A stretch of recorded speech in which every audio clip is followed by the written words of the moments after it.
Está Daniela, está Pablo y está Zaira. Sí, Ana y María, de hecho Ana María está levantando la mano en este momento. sí, Ana María está levantando la mano. Sí, qué pena, me surgió la duda, no sé si fue que no la escuché antes, que más o menos las calificaciones del foro las tendríamos al final de todo el diplomado o las irían subiendo con respecto a los avances. Al final del diplomado tienen todas las calificaciones. Ah, bueno, muchas gracias. Con gusto. Todas sí, pero sí se van calificando unidad, Sí, se va unidad por unidad. calificando. Exacto, entonces sí es, a medida de que vayan terminando una unidad, aparecerán las notas de las actividades de esa unidad, que de hecho sería la del foro, que es la que calificamos nosotros, porque ya la evaluación parcial la califica directamente la plataforma. Y así sucesivamente por cada una de las unidades hasta la unidad de 4. Entonces siempre serán graduales a medida que vayan terminando las actividades. Así es. Listo, muchas gracias. Listo, Ana María, con gusto. Nuevamente, buenas noches para todos. Les decía que el encuentro de hoy está orientado a ubicarnos en el contexto de la educación superior en el marco de la acreditación, un tema que todos en el momento escuchamos que la acreditación es supremamente importante, tanto la de las instituciones como la de los programas académicos. Entonces, es un discurso que quienes estamos en la universidad escuchamos hablar de acreditación. Entonces, por esa razón, el encuentro de hoy está orientado a ponernos en contexto de la educación superior. Voy a compartir la presentación. Me dicen si lo observan. Voy a dejar el pantalla completa. Si están viendo, si estoy compartiendo pantalla, ¿cierto? Sí, Doc, sí, se está viendo la presentación. Bueno, seguimos avanzando con nuestro proceso. Vamos a tener dos elementos para la reflexión y serán los puntos de partida. El primero es cuál es el reto del docente en el proceso de la enseñanza y el aprendizaje. Y el segundo punto de partida, las características de un docente promotor de transformaciones. Escuchamos hablar de que el rol del docente y los desafíos de los docentes y sobre todo con la pandemia se han venido transformando. Entonces, en primer lugar, nos gustaría conocer por parte de ustedes cuáles son las percepciones que tenemos frente a estas dos preguntas. Vamos a utilizar una herramienta, Carlos Fernando nos va a colaborar con el uso de la herramienta y vamos a tomar cada una de las preguntas y nosotros vamos a participar con 4 palabras para decir cuál es el reto del docente en el proceso de enseñanza-aprendizaje. Adelante, Carlos Fernando. Sí, Doc, justo aquí al chat les estoy compartiendo el enlace para que ustedes puedan ingresar al Mentimeter de donde estaremos trabajando esta actividad y en caso tal de que no puedan ingresar por el enlace, entonces les voy a copiar también aquí el código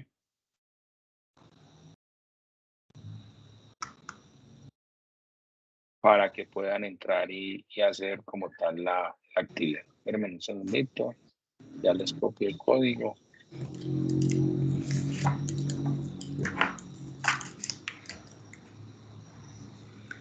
Ahí nos podemos dar cuenta cómo las herramientas se vuelven nuestras aliadas cuando iniciamos un proceso digital de formación.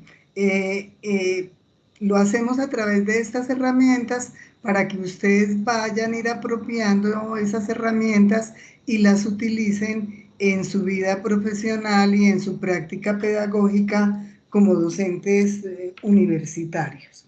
Entonces la herramienta, como les decía Carlos Fernando, es la Mentimeter. Se me trabó la lengua, Carlos Fernando, dígala. Mentimeter. Mentimeter, y nos sirve para generar la interacción con los estudiantes. Y para que entren el código, los que no puedan entrar al enlace, esta es la URL también para que puedan entrar el código.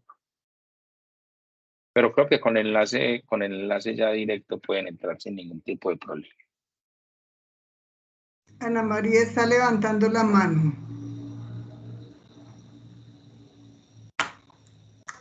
Creo que fue que ahorita no bajé, perdón. Ah, ok, perfecto. ¿Me cuentan si pudieron entrar a la herramienta?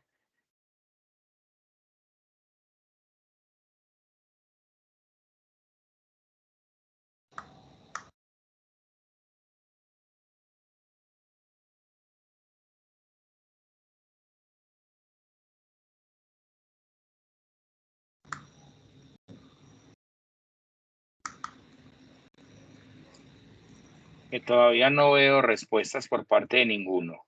Yo tampoco veo respuestas. Juan Pablo está levantando la mano.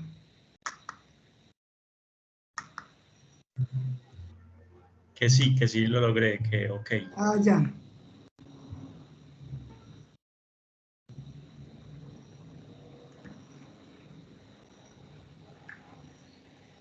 Y ya diste respuesta, Pablo, a la pregunta. ¿Cuál es el reto del docente en el proceso de enseñanza-aprendizaje? Vamos a utilizar 4 palabras para participar en esta primera actividad.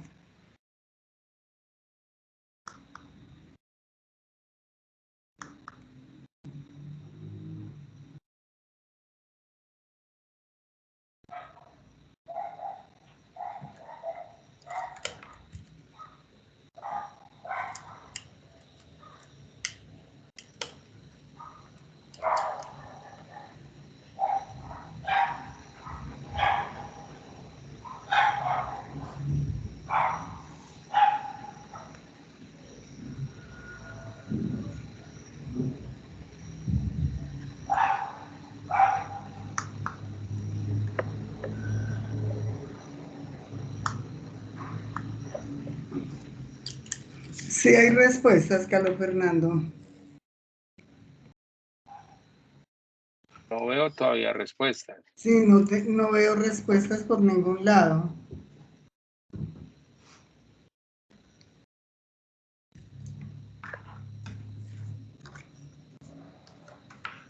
Eso, ahora sí. Ahora ya sí vemos respuestas en la pantalla.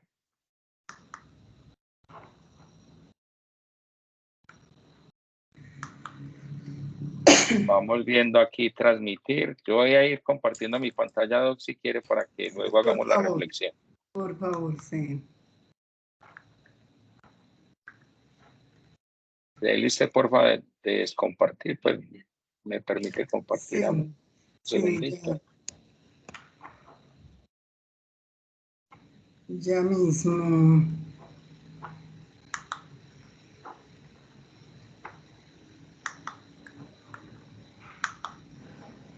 Ya puedes compartir. Listo. Y aquí estamos ya, miren cómo se va formando el Mentimeter sobre cuál es el reto del docente en el proceso de enseñanza-aprendizaje. Y ahora sí tenemos ya 16 respuestas.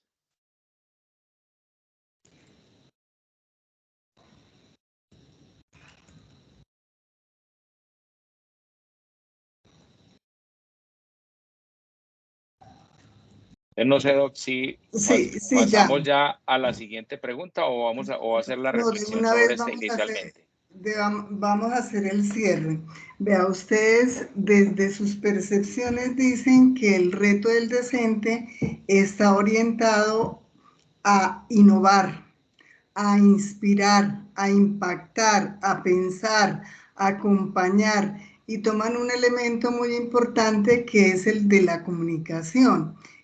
Me parece que lo que ustedes han escrito es tiene pertinencia con los actuales retos de la educación superior y sobre todo con la educación digital. Hay un elemento que algunos docentes sienten escosor cuando hablamos de ello, y es el de la inclusión y la diversidad, porque dicen, ¿y por qué tiene que existir la inclusión? Y eso genera mucho ruido, pero creo que es el elemento fundamental dentro de un proceso de formación. Un proceso de formación es inclusivo, es diverso, el aprendizaje es participativo. Acá hay otro elemento que es el transmitir. El rol del docente en la época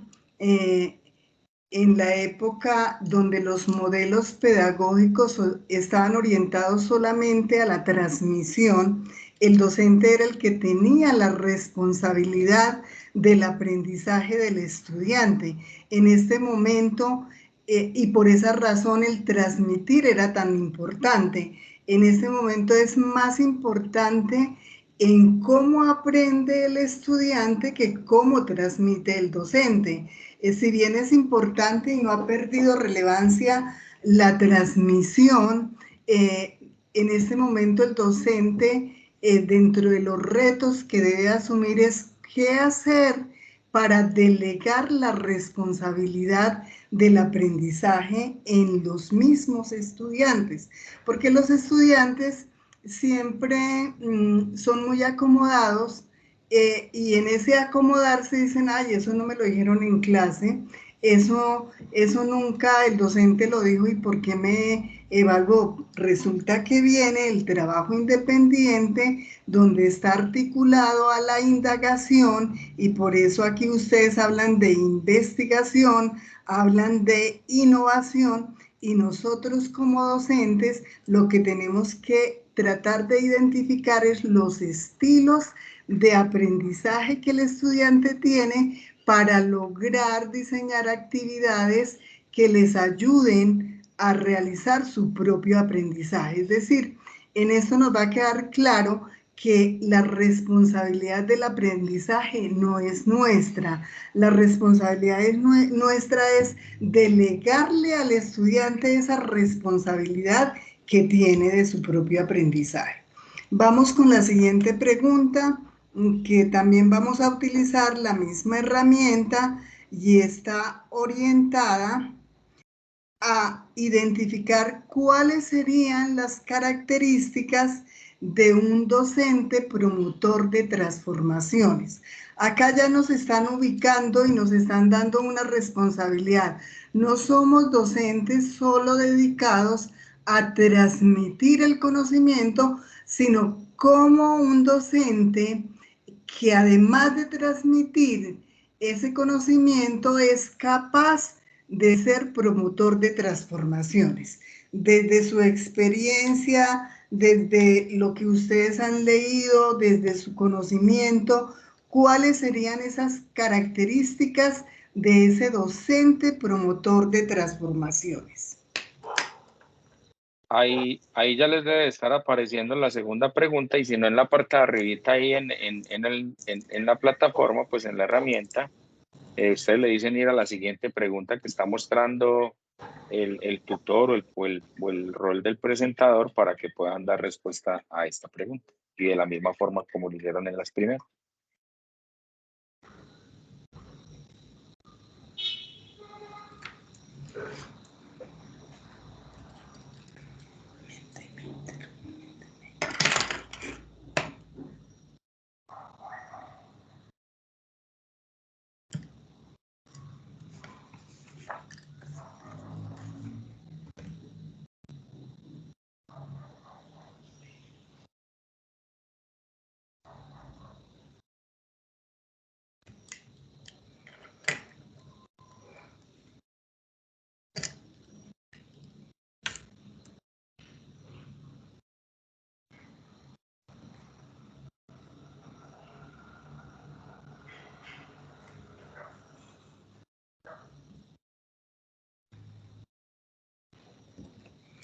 Tenemos incluyente, líder, inspirador, motivador, analítico, creativo,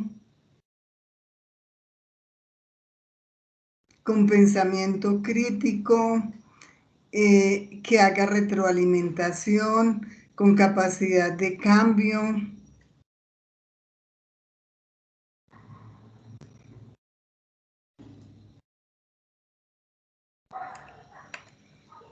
Definitivamente, las características de un docente promotor de transformaciones tiene que romper con las prácticas tradicionales. Entonces, un docente promotor de transformaciones tiene que tener competencias para problematizar. Y cuando hablo de problematizar es porque de una u otra manera la ecuación de la formación tiene que cambiar. Cuando nosotros estudiamos, o por lo menos cuando yo estudié, la ecuación de la formación era el numerador, el conocimiento, lo más relevante, y el denominador, los problemas. En este momento, el numerador son los problemas, el contexto donde están esos problemas, y el denominador, los conocimientos que pueden resolver esos problemas. Entonces, cuando yo me ubico en el rol del docente promotor de transformaciones, tengo que, en primer lugar, ser capaz de reconocer las problemáticas de la realidad social y mirar cómo esas problemáticas de la realidad social requieren de los conocimientos para ser resueltas. Y es así como llevo al aula una cantidad de problemas que requieren ser resueltas por los estudiantes, pero yo como docente, mi función es entregar ese conocimiento que es relevante, que es útil y necesario para la solución de esos problemas.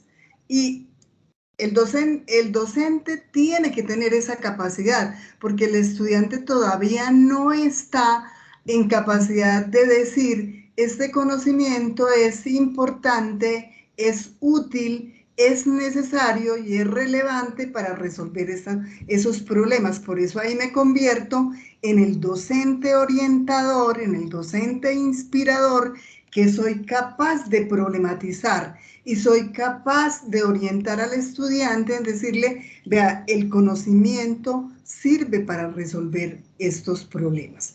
Entonces, el punto de partida lo quisimos hacer con estas dos preguntas que nos parecieron importantes y que es un buen punto de partida para ubicarnos en el contexto de la educación superior en el marco de la calidad. Doc, y para entrar aquí, digamos que a resaltar, pues las palabras que están con mayor tamaño, pues digamos son en las que coinciden o tienen mayor número de coincidencia por parte de los participantes. En este caso, pues se resalta lo de empático, lo de creativo, lo de inspirador, lo de eficiente y lo de pensamiento crítico, para resaltar ahí en la actividad. Y hay un elemento que no lo había visto, lo colaborativo. Lo colaborativo en el proceso de enseñanza-aprendizaje en este momento y cuando se trata de la educación digital es supremamente relevante porque lo ayuda al proceso de aprendizaje entre los estudiantes. No es lo mismo sentarme a analizar un artículo solo que compartirlo con otro estudiante porque ya son dos percepciones distintas y como decía Eloísa Vasco, en ciencias sociales el conocimiento se amplía, en las matemáticas una teoría reemplaza a la otra, pero en las ciencias sociales el conocimiento se va ampliando y es ahí donde lo cooperativo y lo colaborativo tiene una importancia muy significativa en el proceso de enseñanza-aprendizaje. Y lo ético, ustedes colocan la ética y todo eso tiene que estar permeado por la ética. Continuemos. Yo voy a dejar de compartir mi pantalla para que usted comparta la presentación y continuemos. Creo que no sigue el video, si no estoy mal.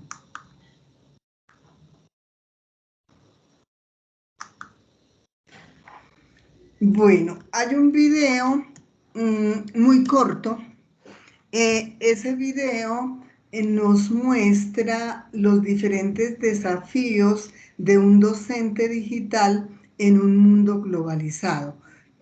Vamos a compartir ese video, Carlos Fernando lo va a compartir, lo vamos a mirar y luego vamos a hacer una recopilación de todas aquellas asuntos en las cuales el video nos invita a reflexionar.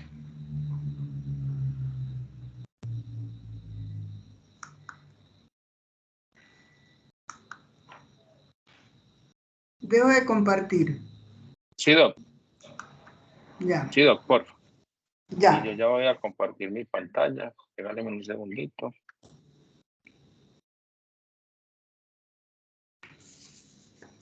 Esta sesión es un poco ladrillo por cuanto vamos a ver todo lo que tiene que ver con acreditación, pero vamos a tratar de hacerla lo más participativa posible. Y voy a compartir aquí mi pantalla con audio, aunque el video no es narrado, pero sí tiene una... Sí, tienen que estar muy atentos porque pasa muy rápido.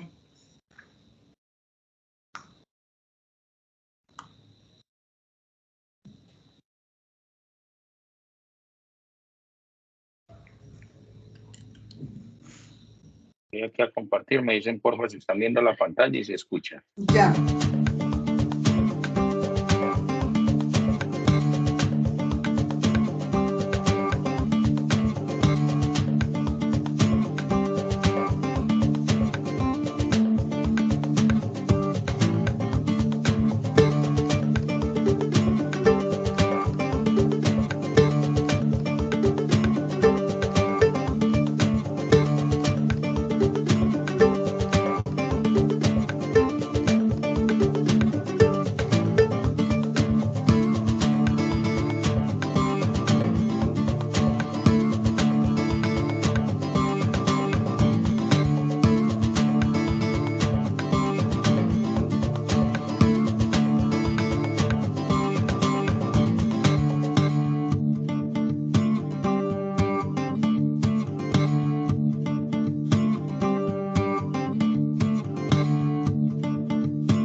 Listo.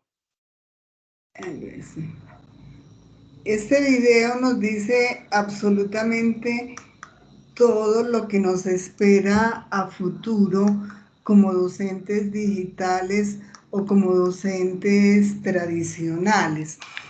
Acá voy a hacer un resumen de los elementos más relevantes a los cuales nos invita el video, y es dentro de los roles y los desafíos que debe tener un docente digital. Está orientado en primer lugar a orientar el poder considerarme un sujeto más del proceso de aprendizaje, que actúo como guía o que actúo como mediador entre el estudiante y los objetos de conocimiento. Es lo que hace que un docente facilite ese proceso de aprendizaje. Estamos pasando del conductismo al constructivismo, es decir, nosotros docentes de un modelo educativo constructivista tenemos que actuar como orientadores, como mediadores y facilitadores del aprendizaje, porque la enseñanza está centrada no en la enseñanza misma, sino en el aprendizaje de los estudiantes. Por eso hay que estar muy atentos a entregar al estudiante los conocimientos, como les decía anteriormente, relevantes, pertinentes, útiles y necesarios para la vida. Y cuando entrego esos conocimientos relevantes, pertinentes, útiles y necesarios para la vida, es porque los estoy preparando para el mundo laboral, los estoy preparando para entregar los problemas de la realidad social, y que ese conocimiento que estamos entregando en el aula de clase o en un entorno de aprendizaje, como lo denominemos, les va a servir para resolver las problemáticas a las cuales se van a enfrentar. Un segundo elemento que nos muestra el video y que ya ustedes lo habían planteado en el punto de partida es la problematización. ¿Cómo soy capaz como docente de proponer ejercicios prácticos que le permitan al estudiante hacer uso de su conocimiento adquirido, aprendido con H, para la solución de esos problemas? Es decir, que el estudiante sea capaz de seleccionar esos conocimientos que le sirven para la solución y la propuesta de soluciones a los problemas a los que se va a enfrentar. Obviamente que esa problematización requiere un método, esa problematización requiere de tiempo, requiere de triangulaciones, porque no todos los contenidos me van a servir para resolver las problemáticas. Los contenidos los tengo que seleccionar, los tengo que clasificar y los tengo que triangular para poder entregar ese conocimiento que sea pertinente en la solución de esos problemas. Otro elemento con el que debe salir este docente de este diplomado es la capacidad para diseñar estrategias didácticas, estrategias pedagógicas, para promover el desarrollo del aprendizaje del estudiante. Y esa promoción de desarrollo de aprendizaje del estudiante está dada en cómo entrego herramientas para que el estudiante acceda de distintas maneras al conocimiento y no sea solo a través del libro, ni sea solo a través de Google, sino son muchas herramientas las que podemos entregar para que el estudiante acceda a ese conocimiento. Y eso requiere de capacidades, requiere de motivaciones y requiere de unos ambientes de aprendizaje propicios y pertinentes para acceder a ese conocimiento.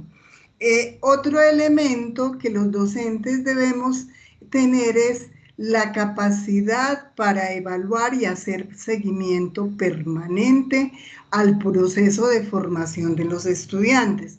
Cuando nosotros llegamos a dar una cátedra a la universidad, nos dicen, vea, señor docente, su asignatura tiene 3 créditos. Nosotros ahora, como estamos enfrentados al proceso de acreditación de programas, necesitamos manejar muy bien el concepto de crédito académico y las relaciones que la institución tiene entre el trabajo directo, que es el trabajo directo del docente en el aula, y el trabajo independiente del estudiante.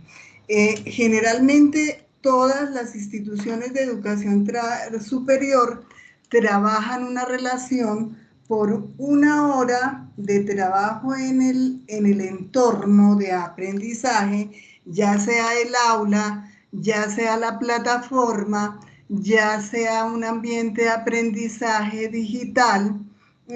Por cada hora de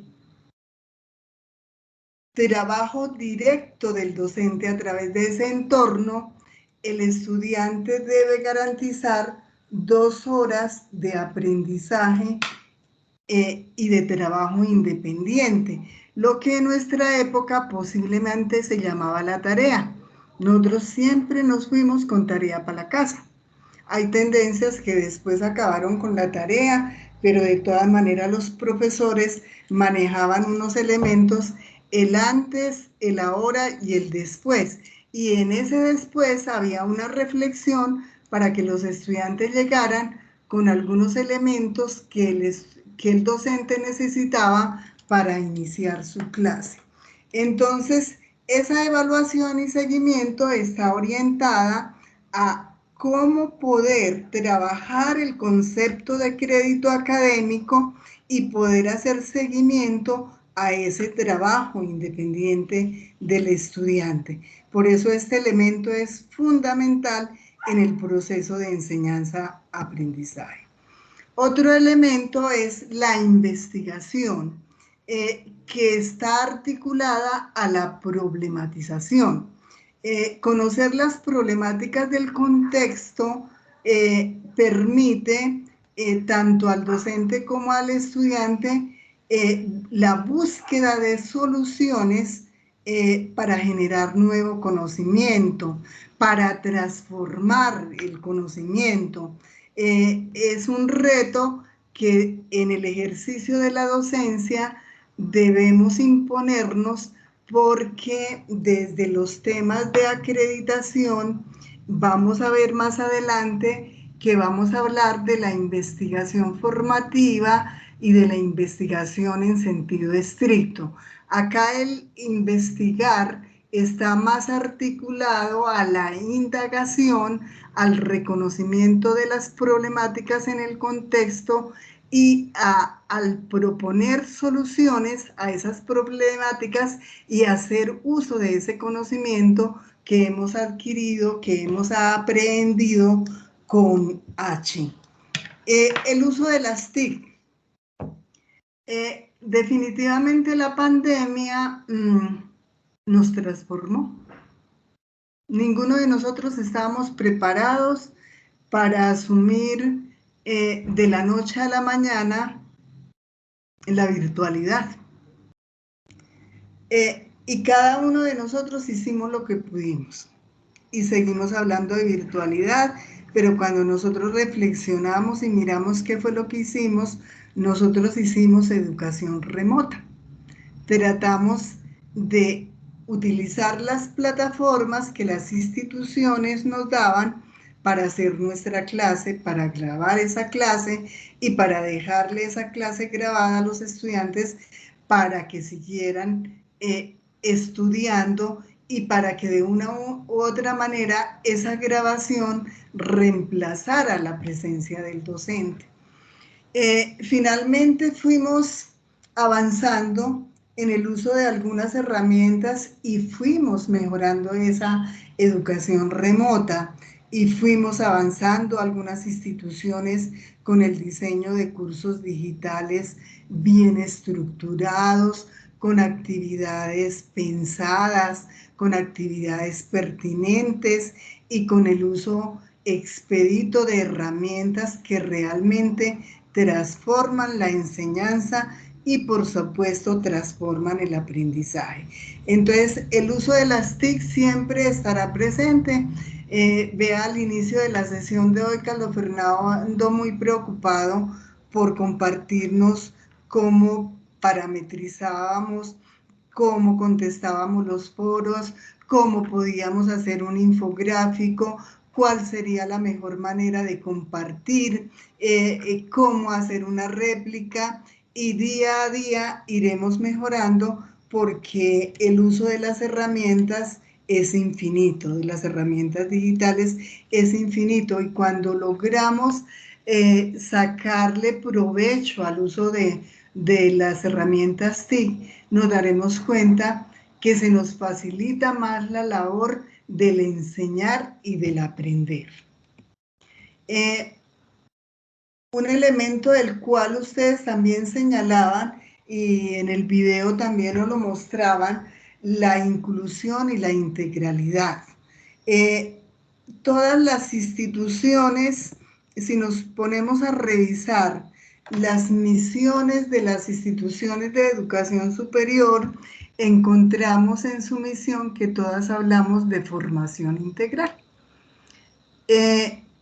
Hacemos algunos cambios alrededor de esa formación integral, algunos incluimos además de la formación integral los elementos que nos señala la Ley 30, los elementos que vienen apareciendo en la normativa del Ministerio de Educación, y hablamos también de la inclusión. La formación no puede ser exclusiva de unas pocas personas, hacen parte también de la formación aquellas personas que tienen limitaciones, y por eso tenemos que educar a personas distintas, con distintas potencialidades, con distintas competencias, compartir y aprender con ellas. Entonces ahí es donde está la integralidad y la inclusión. Y un elemento que a veces lo hemos perdido de vista es cómo rescatar el valor social del docente. A veces creemos que el uso de las herramientas digitales hacen que desaparezca el rol del docente, que el valor social del docente desaparezca.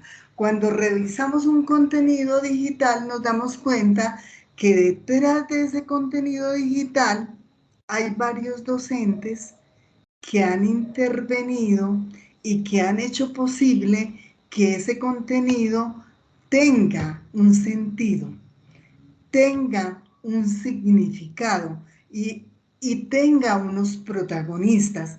Entonces, dentro del proceso de enseñanza-aprendizaje, un elemento del cual nos vamos a encargar nosotros mismos es de darle un valor y de rescatar ese valor social del docente y la importancia que tiene ese docente, así el contenido sea digital o así el docente esté en el aula. Creo que con estos elementos podemos quedarnos, y cuantas veces podamos ver el video y podamos contrastar con esos elementos que les acabo de enunciar y describir, podemos decir que los desafíos y los retos del docente en la agenda, articulado a la Agenda 2030, son enormes y que definitivamente estamos adquiriendo, cuando asumimos la responsabilidad de ser docentes, estamos asumiendo una responsabilidad infinita frente a aquellos educandos que son los que están en nuestras manos y que tendremos bajo nuestra responsabilidad. Y que lo primero que nosotros debemos hacer con ellos es que generen una conciencia social, que la responsabilidad del aprendizaje es de ellos como estudiantes, más no de nosotros como docentes. En ese contexto pasamos a entender qué es la universidad. Voy a ir muy rápido porque de todas maneras es muy extenso el contenido de esta sesión y además de ser extenso es un poco complejo, entonces voy a ir un poco rápido. Entender el concepto de universidad, señor. Daniela estaba levantando la mano, Daniela Vázquez, no sé si tiene alguna pregunta.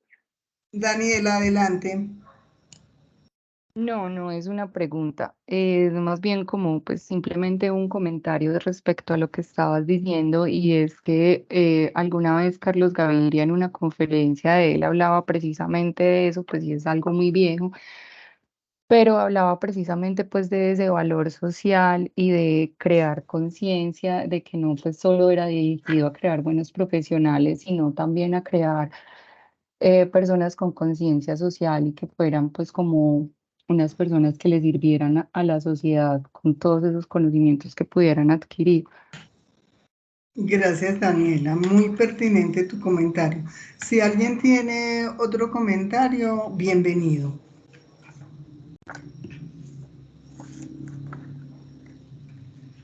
Bueno, entonces vamos a incursionar por el concepto de universidad. Quiero empezar planteando lo que la Ley 30 nos dice acerca de universidad.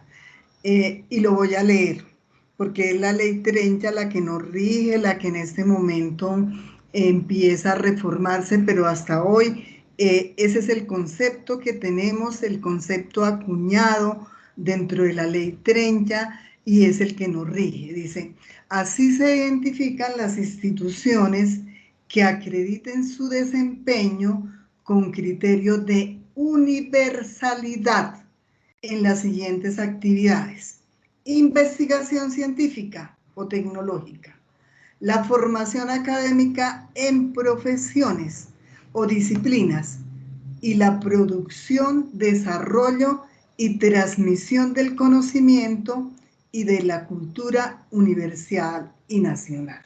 Eso nos dice la Ley 30. Entonces, eso lo tenemos claro. La Ley 30 está desde el 92.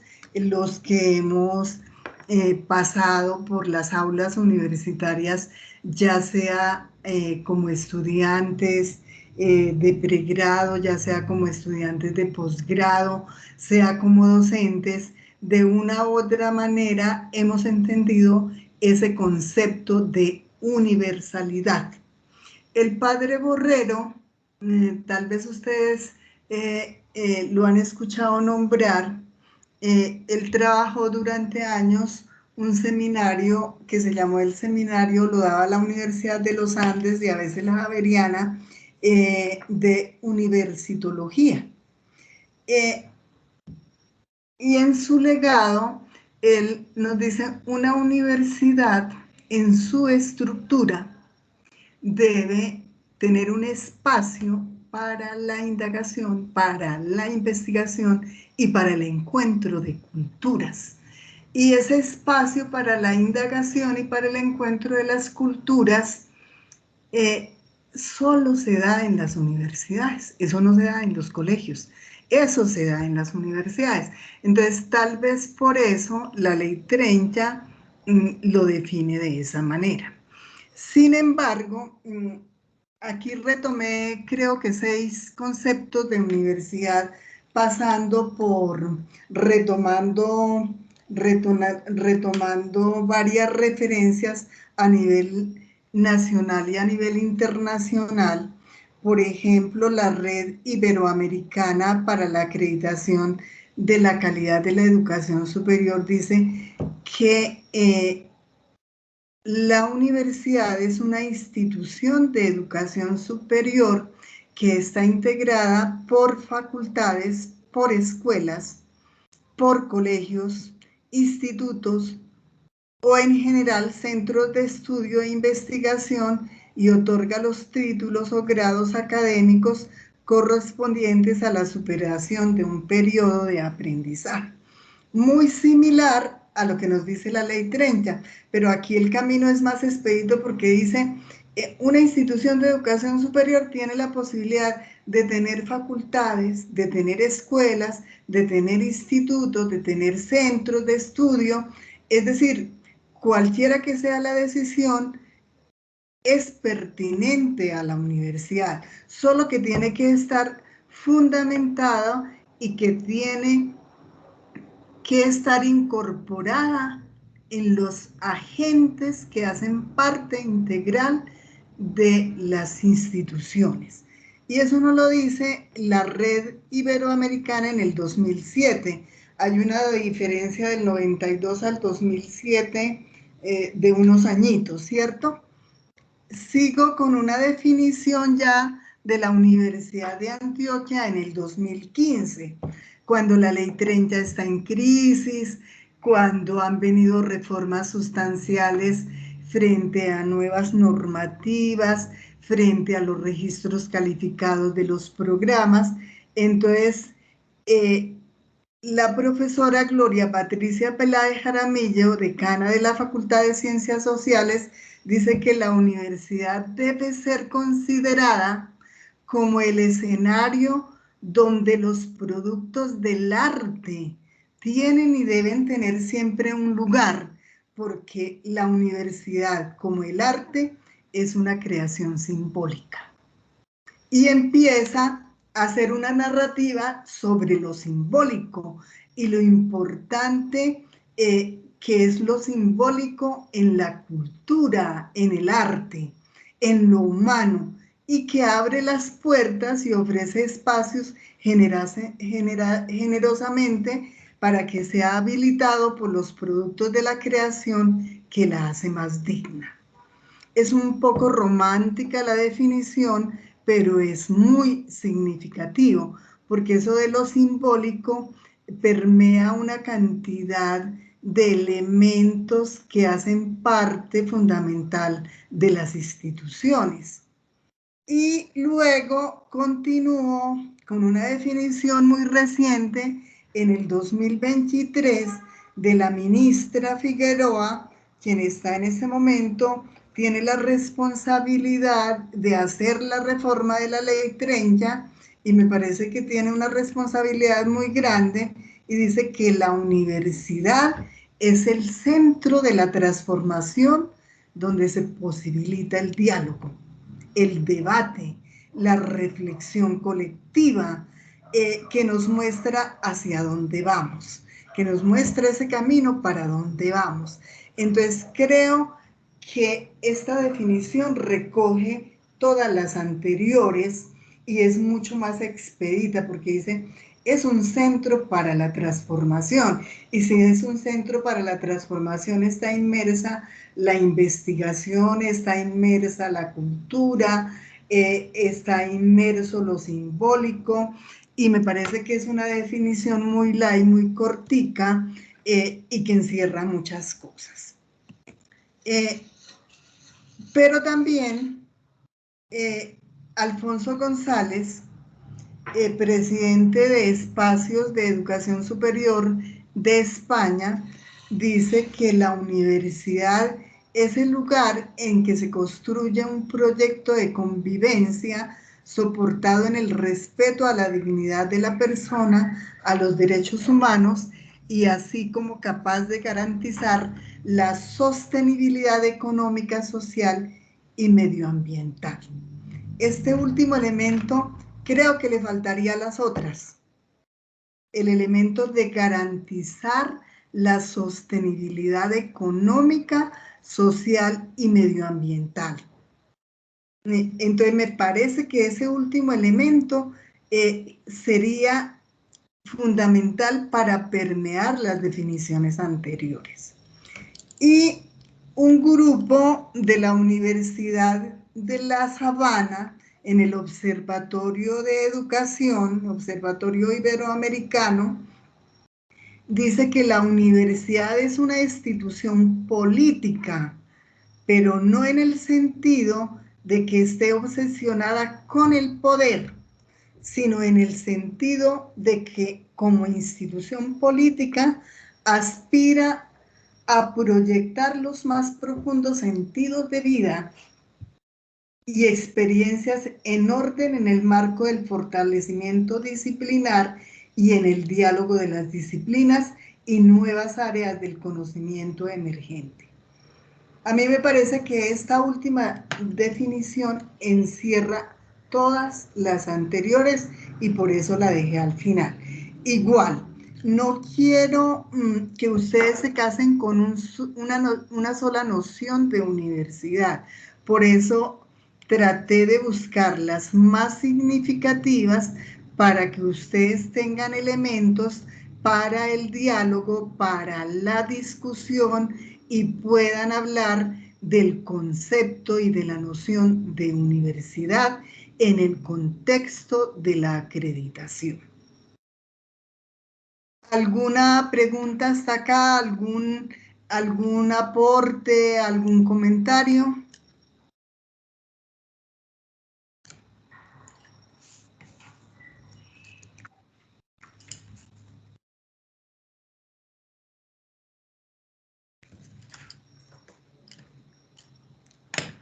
Bueno, como no hay comentarios, entonces seguimos con la siguiente actividad. Dejo de compartir y sigue Carlos Fernando. Cada uno de ustedes nos va a decir, por la misma herramienta que venimos utilizando en la noche de hoy, qué entendemos por educación, desde lo que nosotros conocemos, desde nuestra experiencia de formación, desde nuestra experiencia como docentes, ¿qué entendemos por educación? Adelante, Carlos Fernando. Bueno, les voy a compartir aquí de la misma forma en el chat el acceso a esta segunda actividad sobre la misma herramienta. Igual les pueden entrar a la de menti.com solita y ya les voy a dar el código. Déjenme un segundito, voy aquí a presentar y ya les coloco el código por si no pueden entrar en el enlace directo. Déjenme un segundito.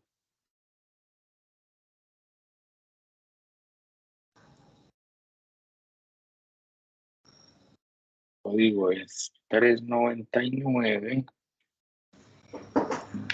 61 242.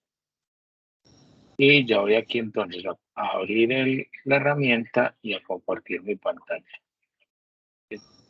Pero ya la pueden visualizar, ya los que ingresen, ahí la deben de estar viendo en este momento.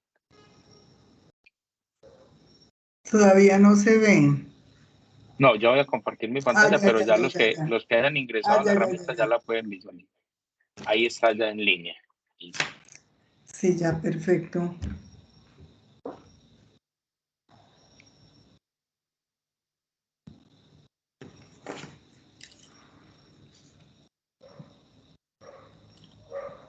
Ya empezamos a ver participaciones.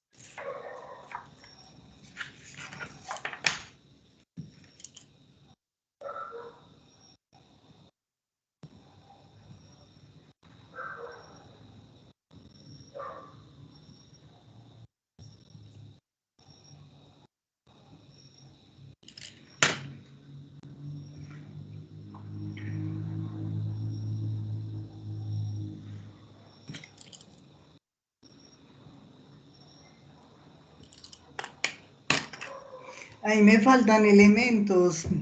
Me faltan, bueno, ya.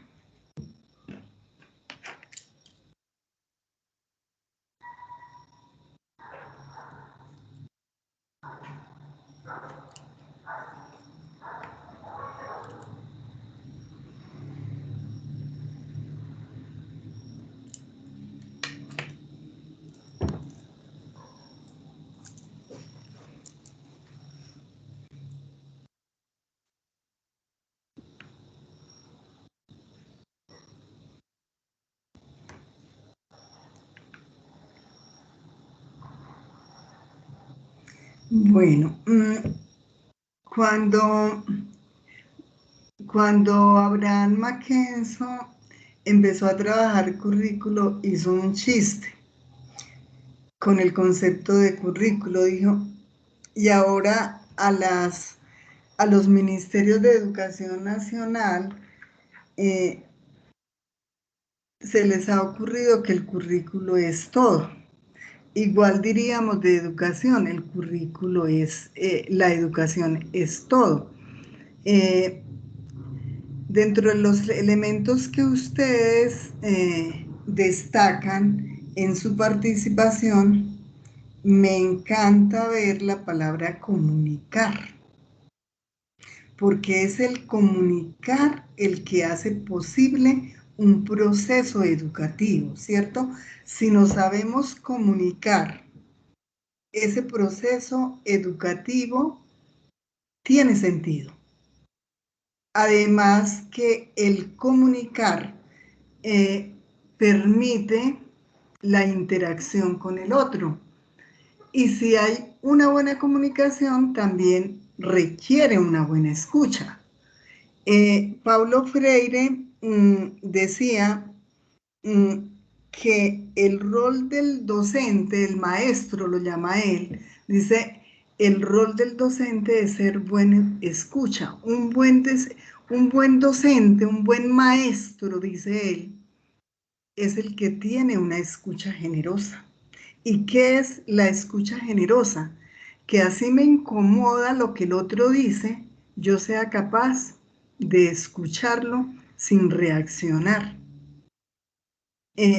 Porque pongo en evidencia y pongo en práctica como docente que esa escucha generosa es lo que hace posible un proceso de formación. Pero como nosotros estamos en Colombia y nos aproximamos con todo lo que hemos dicho acá, que es un hábito, que es una disciplina, que implica acompañamiento, que implica habilidades, que implica instrucción, que implica un sistema, que implica conocimiento, que implica aprendizaje. Pero como estamos en Colombia, deja de compartir, Carlos Fernando, por favor. Sí, señora, ya sé. Como estamos en Colombia, tenemos un ministerio que nos regula y que nos da lineamientos. Y ese ministerio es el Ministerio de Educación Nacional. Entonces, el ministerio define que la educación es un proceso de formación permanente. Y nosotros lo vemos porque el sistema educativo está integrado por una educación inicial que arranca desde los 0 meses hasta los 6 años. Entonces, es un proceso de formación permanente, pero además es personal, además es cultural y además es social. Y ese proceso se fundamenta en la concepción de integralidad de la persona humana, de su dignidad, de sus derechos y de sus deberes. Es una definición que encierra demasiadas cosas y demasiados compromisos de unos y otros.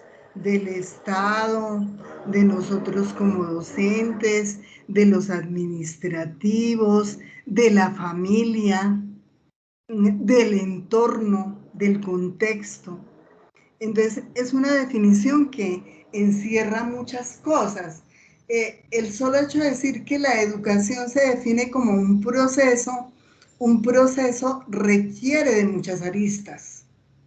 Y ese proceso de formación permanente requiere muchas más aristas. Requiere de los sujetos que aprenden, requiere de los sujetos que enseñan, requiere de los sujetos que están en la casa, porque la educación arranca e inicia en la familia, que se nos ha delegado toda la vida a las instituciones una responsabilidad muy grande sobre la formación. Sí, la tenemos que asumir, pero la educación empieza en la casa.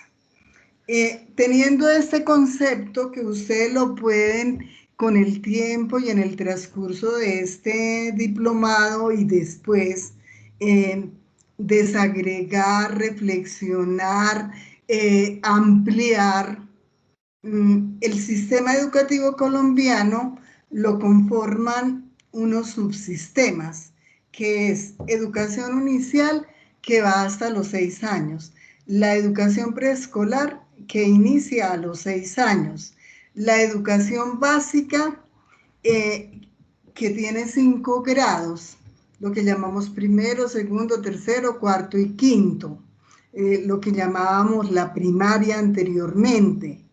Y la secundaria, la educación básica, quedó integrada por la primaria y la secundaria. Entonces, los 5 de primaria y 4 de secundaria es lo que denominamos educación básica.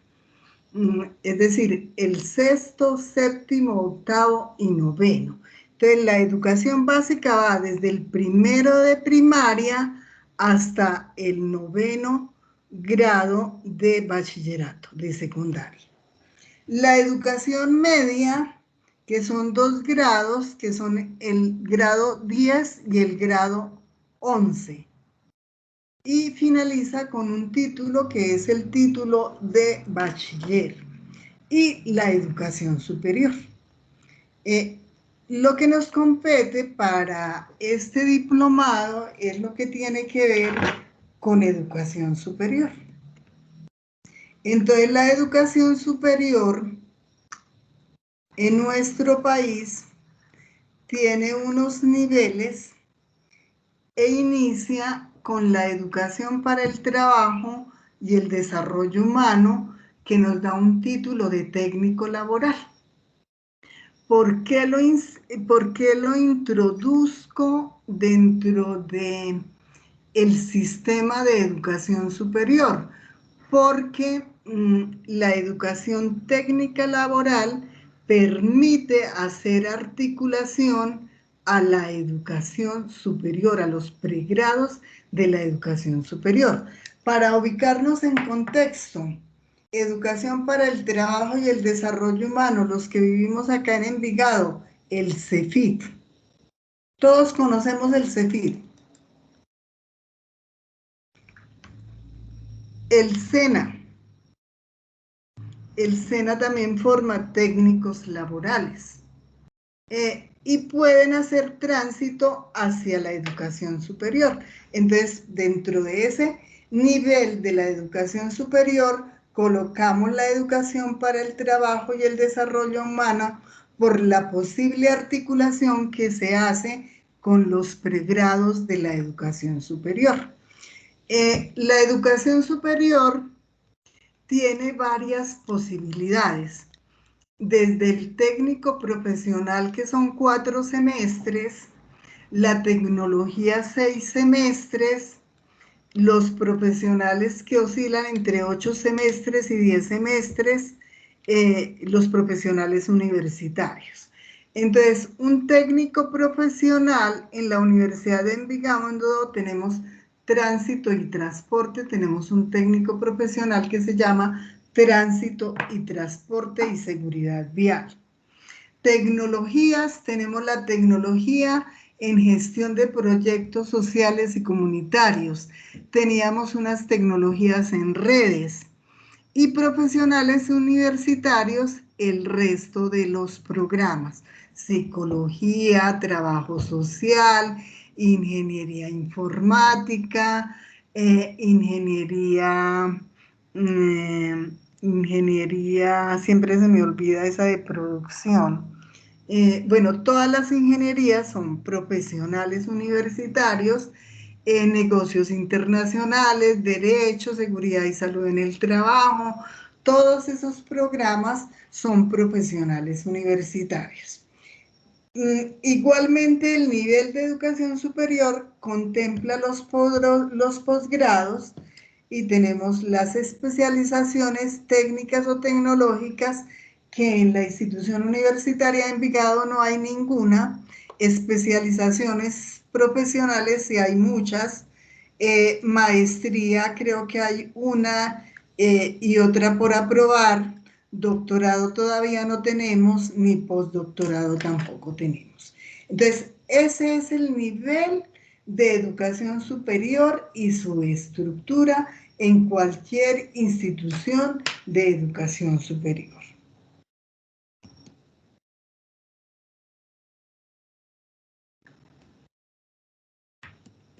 Ay, ¿por qué no me da? Bueno.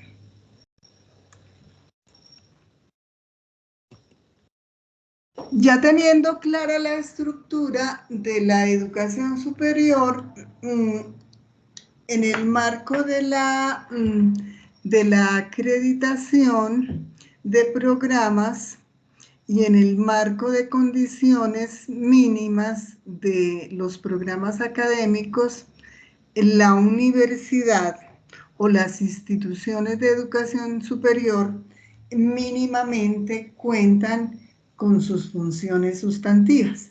Y las funciones sustantivas para las instituciones de educación superior son la docencia, la investigación y la proyección social. Esa declaración de funciones sustantivas, las instituciones la hacen explícita en la misión. Entonces, la misión de una institución de educación superior debe hacer una declaración de principios en lo que tiene que ver con la docencia, en lo que tiene que ver con la investigación y en lo que tiene que ver con la extensión y la proyección social. Y como son declaraciones y son funciones sustantivas, hay que hacerlo y hay que cumplirlo. Entonces vamos a ver cómo se expresa la docencia. La docencia, yo diría que sin ser más importante la investigación, sin ser más importante la investigación, creería, y es mi percepción, que la docencia es la razón de ser de las instituciones, porque si no hay docencia, realmente no hay un proceso de formación. Entonces, ¿qué encierra la docencia? El quehacer docente. ¿Qué encierra la docencia? La enseñanza. ¿Qué encierra la docencia? El aprendizaje, la evaluación, la planeación, el seguimiento, el resultado. ¿Y cuál es el resultado? El tener estudiantes receptivos, estudiantes educados que han apropiado ese conocimiento a través de la docencia y que va a ser posible la finalización de un proceso de formación en una disciplina del conocimiento, ya sea de la ingeniería, ya sea de la medicina, ya sea de las ciencias sociales, de las ciencias naturales, en fin. Entonces, mire que la docencia es la expresión del quehacer docente, es la expresión del proceso de formación de los estudiantes. La investigación, esta actividad investigativa no va desarticulada del proceso de la docencia. Esta actividad investigativa está directamente transversal a ese proceso de la docencia, porque si hay indagación, si hay problematización, obviamente tendremos que ejercitarnos en el análisis, en la observación, en la reflexión, en la transformación, en proponer soluciones a las problemáticas del entorno y en tratar de generar una sostenibilidad en los territorios donde la universidad ejerce o hace frente o hace presencia en ese territorio. Y es por eso que la investigación formativa hace parte de ese proceso de docencia, pero articuladamente la investigación en sentido estricto es la que le aporta al territorio y a la sociedad las transformaciones que requiere el contexto de acción de las instituciones. La extensión. La extensión es una función sustantiva que es mucho más amplia y más abarcadora, porque a la extensión se le delega la responsabilidad de la educación permanente y a lo largo de la vida, a través de cursos, a través de diplomados, de seminarios y de intercambio de experiencias tendientes a mejorar el bienestar y la sostenibilidad de los territorios. Por eso en extensión aparecen 6 áreas que son fundamentales: la educación continua, los proyectos especiales, la gestión para el emprendimiento, la gestión para el mejoramiento y el bienestar social, la gestión y el seguimiento a egresados y la gestión de la investigación y la innovación para la transferencia de conocimientos. Entonces, mire que extensión permea las facultades, se articula con investigación y hace posible esa declaración de principios de formación permanente y a lo largo de la vida que se expresa en la misión de las instituciones.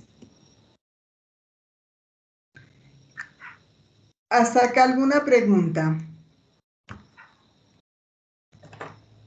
¿Algún aporte?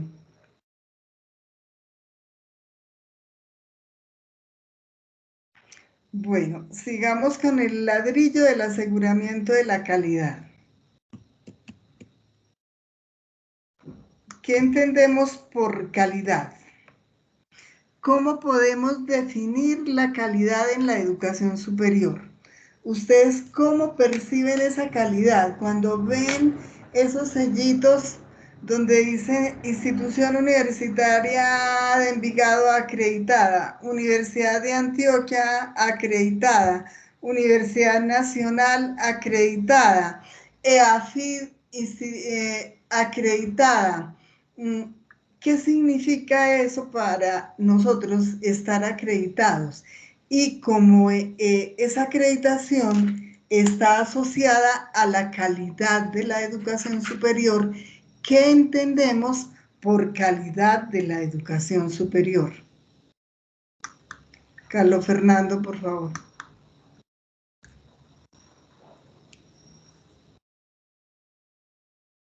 Señora, les acabo de compartir aquí al chat el nuevo enlace. Ya estamos en presentación y voy a copiar el código para que los que me puedan ingresar por el enlace ingresen a través del código.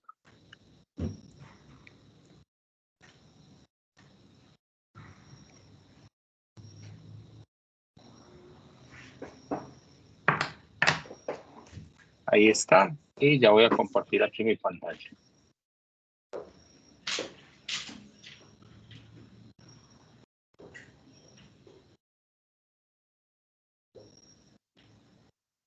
Y estamos ya en pantalla compartida.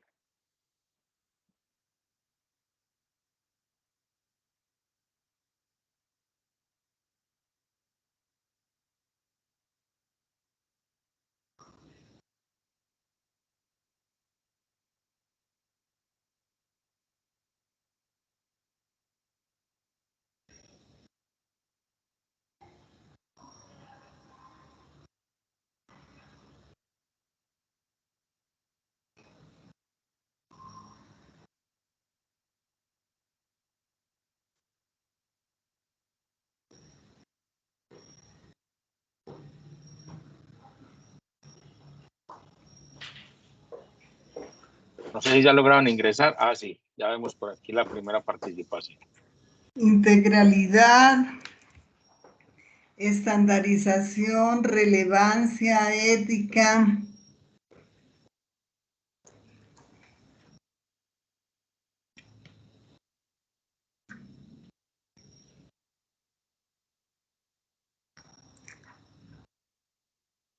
Me falta. Relevancia, ética, servicio, acceso, inclusión, investigación, ya me hacía falta. Integralidad, impacto social, excelente.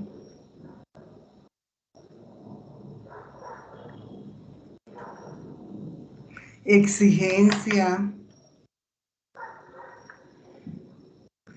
mayor valor, servicio, competitividad, autoevaluación, súper interesante e importante. Bueno, y si seguimos mirando, todos estos son atributos, ¿cierto? Entonces, la calidad nosotros la entendemos desde la institución universitaria de Envigado como el conjunto de atributos asociados, articulados, interdependientes, dinámicos, construidos por una comunidad académica. Es la comunidad académica la que define cuáles son los atributos con los cuales la institución va a responder a las demandas sociales y culturales, porque es a través de la calidad, la acreditación, es la que debe dar cuenta tanto a la sociedad como al Estado de que el trabajo que está haciendo en educación es de calidad. Por eso es que estos atributos requieren ser valorados y permiten hacer valoraciones internas y externas a las instituciones con el fin de lograr transformaciones frente a la responsabilidad que asume una institución de educación superior, que es prestar su servicio de formación. Entonces, ¿a quién hay que darle cuenta de una institución? ¿A quién tiene que darle cuenta de la calidad? A la sociedad, al Estado, porque es el Estado y la sociedad la que permite hacer esas valoraciones. Esta definición que damos de calidad y que les va a quedar en la presentación, porque después las vamos a subir, ¿cierto, Carlos Fernando? En cada sesión vamos a subir para que las presentaciones puedan tener acceso ustedes. Señora, la presentación y la grabación de las sesiones, así es. De la sesión. Ese conjunto de atributos articulados interdependientes es la definición que da el decreto 1330 del 2019. Y con esa definición, todas las instituciones tratan de interpretar lo que subyace, las intencionalidades que subyacen a esa definición para iniciar el proceso de acreditación de las instituciones y de los programas. Dentro del aseguramiento de la calidad hay un conjunto de acciones que permiten promover y gestionar para mejorar permanentemente la calidad de las instituciones y de los programas y el impacto que se genere frente a la formación de los estudiantes. Entonces, las agencias que integran ese aseguramiento de la calidad, ese sistema, llamémoslo sistema, iniciamos con el Ministerio de Educación Nacional, con el Consejo Nacional de Educación Superior, CESU, con la Comisión Nacional Intersectorial de Aseguramiento de Calidad, con ACES, Calidad de la Educación Superior, Consejo Nacional de Acreditación CNA, Instituto Colombiano para el Fomento de la Educación, el IFES, y las instituciones de educación superior. Esas son las 6 agencias que hacen parte de ese sistema de aseguramiento. Ministerio, el CESU, el CNA, CONACES, el IFES y las instituciones de educación superior, para que ustedes tengan una noción de eso. Acá tenemos un gráfico que nos muestra el sistema de aseguramiento. Por un lado, a mi izquierda está todo lo que tiene que ver con los mínimos que debe cumplir una institución y es obligatorio. Esos mínimos son registro calificado. Ese registro calificado es obligatorio y es requisito para poder ofertar un programa. Yo no puedo ofrecer a la sociedad un programa académico si no tiene como mínimo el registro calificado. Cuando una institución tiene su registro calificado de sus programas, así no sea obligatorio, tiene el compromiso de acreditarse, aunque no es obligatorio. Pero como es competitivo, porque todo el mundo ha entrado en ese juego de la acreditación de calidad, entonces ese reto lo tienen las instituciones de educación superior. Si yo tengo mi registro calificado por 7 años, pero después de los 7 años y después de un proceso de autoevaluación, lo más expedito es que una institución aspire a tener la acreditación de sus programas para luego optar a la acreditación de la institución, porque una institución no se puede acreditar si no tiene como mínimo 3 programas académicos con acreditación. Creo que en este momento hay un porcentaje que establecen, de acuerdo al número de programas, un porcentaje de programas acreditados para aspirar a la acreditación institucional. Entonces, este gráfico nos muestra todo ese sistema y todas esas responsabilidades y cómo interviene cada una de las agencias en el proceso de aseguramiento de la calidad de la educación superior.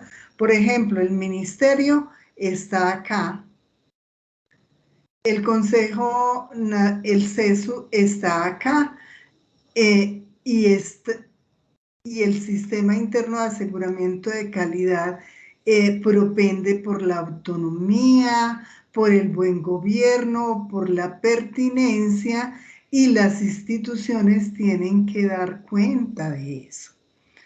Y para aspirar a la acreditación tenemos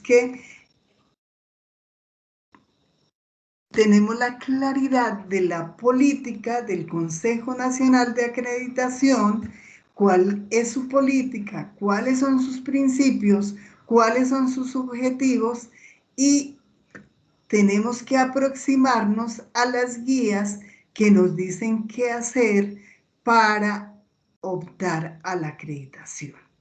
Y viene un proceso de rendición de cuentas, tanto en el registro calificado como en la acreditación. Como la imagen queda, la pueden explorar qué contiene cada sistema de información, desde el OLE, desde SPADIES, desde el SNIES, desde el ICETES, desde las pruebas saber, desde CIENTI. Entonces ustedes pueden explorar esta diapositiva porque esto es lo que da cuenta de todo el sistema de aseguramiento de la calidad de la educación superior.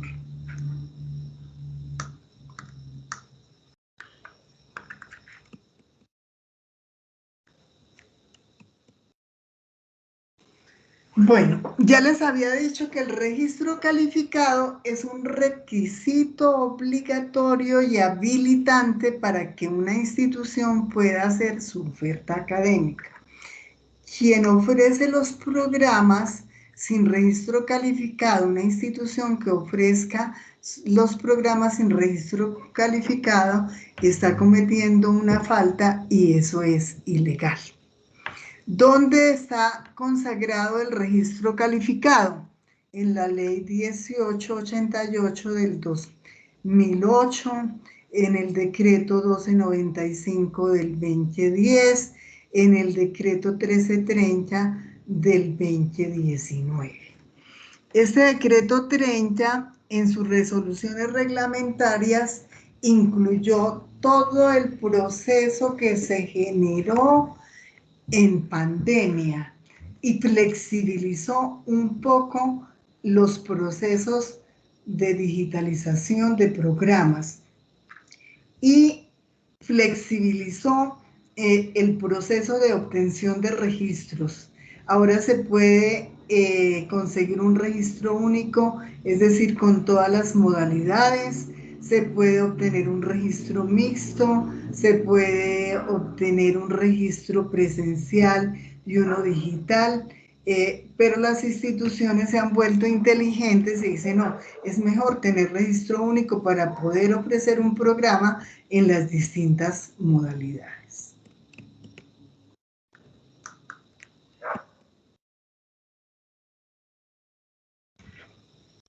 Acá lo que les decía, el registro calificado único dice que podrá ser solicitado por las instituciones cuando un programa pretenda ofrecerse para implementar distintas modalidades, es decir, en distintos municipios. El registro calificado se otorga entre 3 y 7 años.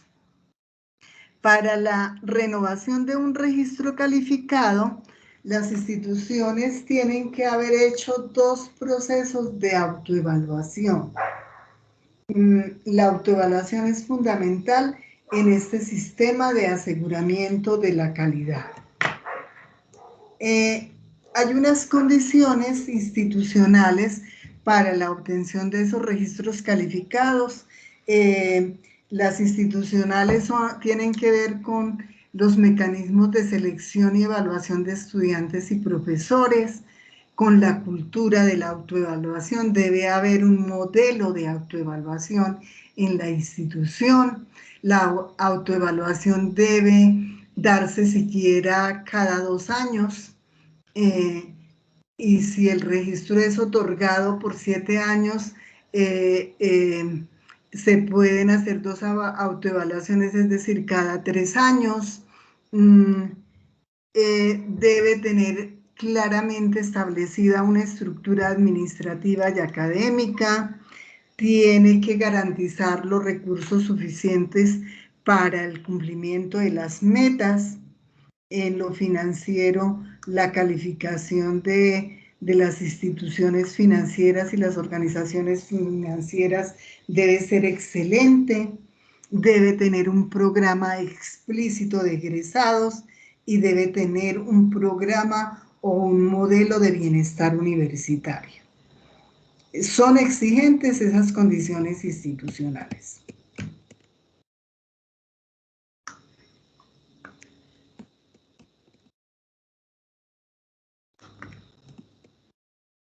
Las condiciones de programa. para un registro calificado. Hay que justificar la denominación. ¿Por qué trabajo social? ¿Por qué programa en seguridad y salud en el trabajo? Hay que justificar el porqué del programa desde la necesidad y desde la pertinencia. Hay que definir una estructura curricular básica coherente con los lineamientos curriculares institucionales. Hay que definir claramente la organización de las actividades académicas de cada una de las áreas. Hay que definir la investigación y la innovación, cómo el programa va a abordar esa investigación y esa innovación, y cómo sus profesores participan directamente en esa organización de actividades académicas, en esa investigación, en esa innovación y en el relacionamiento con el sector externo, y cómo los medios educativos permean las prácticas tanto de estudiantes como de profesores, y si la infraestructura física y tecnológica es pertinente y coherente con la denominación y la justificación del programa. Eso en cuanto a registro calificado. Eso es lo obligatorio y esos son los mínimos.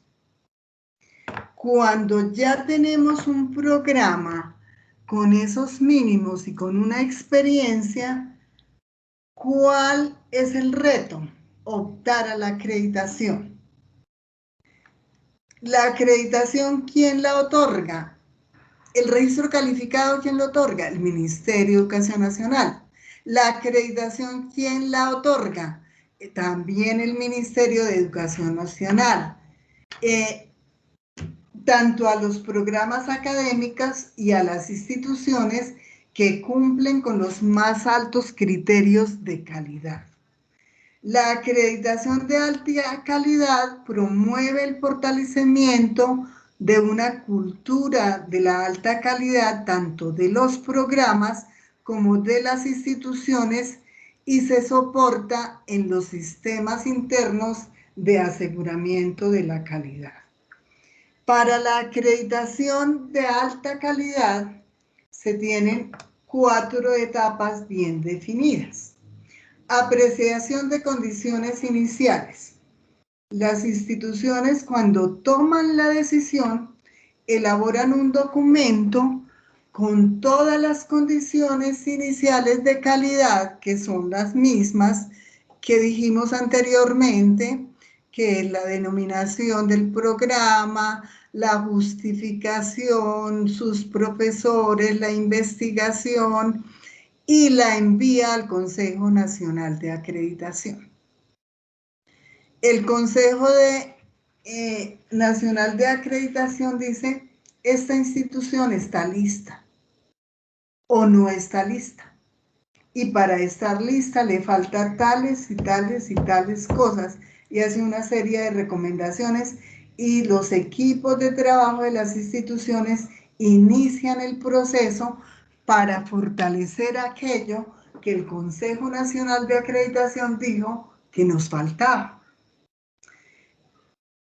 Otra etapa es la autoevaluación, y esa autoevaluación es permanente. Cada institución define la periodicidad en la cual se hace esa autoevaluación.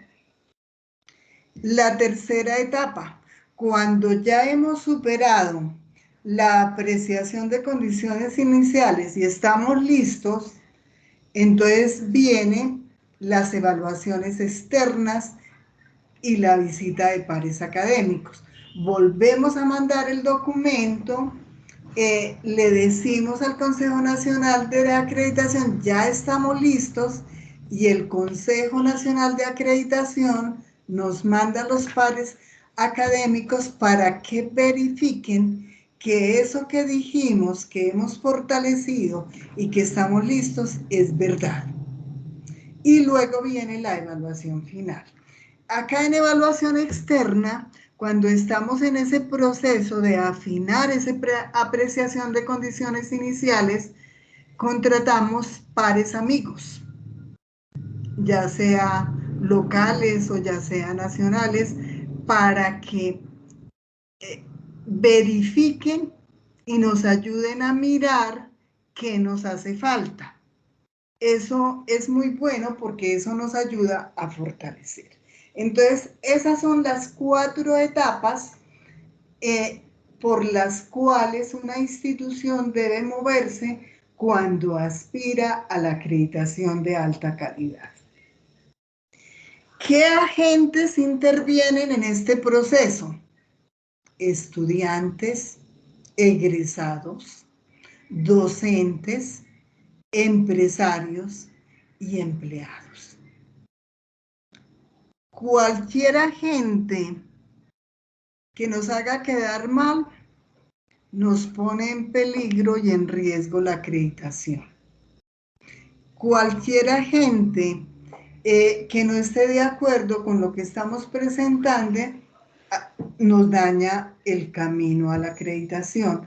Por lo tanto, en los procesos de autoevaluación, estos agentes tienen que ser vinculados y tienen que estar presentes para que en el momento de la verdad estén enterados de todo lo que pasa y hayan sido partícipes de esas construcciones.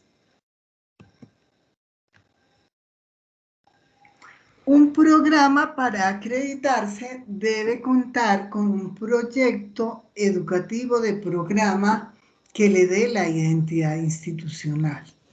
Debe contar con unos estudiantes, debe contar con profesores, debe contar con egresados, debe contar con aspectos y lineamientos académicos claros y con unos resultados de aprendizaje explícitos, con un programa de permanencia y graduación, de seguimiento al estudiante, con programas de interacción con el entorno nacional e internacional, con aportes de la investigación, la innovación, el desarrollo tecnológico, la creación asociados al programa académico, con un programa de bienestar académica, con medios educativos acordes y pertinentes a las necesidades de cada programa, con una organización administrativa coherente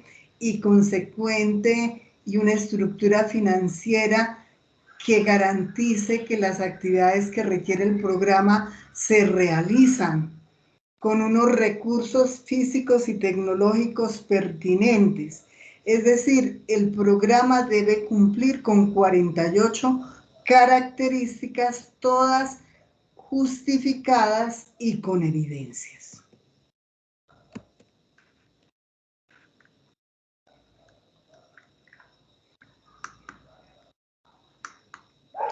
La institución. ¿Qué debe garantizar la institución para la acreditación institucional? La identidad, el gobierno institucional y la transparencia, el desarrollo de la gestión y la sostenibilidad institucional, el mejoramiento continuo y la autorregulación, es decir, autoevaluación, estructura de procesos académicos, aportes a la investigación, la innovación y el desarrollo tecnológico, impacto social que ustedes lo decían, visibilidad nacional e internacional, bienestar institucional, comunidad de profesores, comunidad de estudiantes y comunidad de egresados. Esos 12 factores cuentan con 38 características, todas deben ser justificadas y con evidencias. Bueno, eso es todo lo que tiene que ver con la sesión de hoy, ubicarlos en el contexto universitario en el marco de la acreditación tanto institucional como de programas. Nos hemos pasado un poquito del tiempo.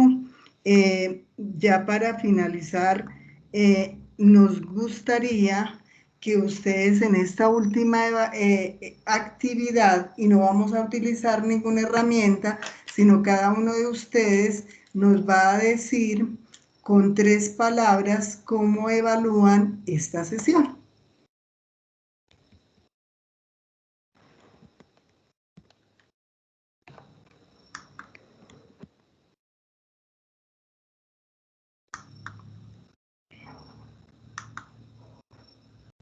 Bueno, empecemos por Zaira. No, muy interesante, pues la información muy larga, muy extensa. Señora. Muy interesante, pues la información que nos comparte, muy larga, muy extensa. Demasiado, sí. Sí, demasiado extensa, pues. Y es la muy información. ladrilluda. Y es muy ladrilluda porque, pues, meter todo eso en una sesión es complicado, pero toca así. Pero bueno, había que conocerla. Sí, señora. Daniela.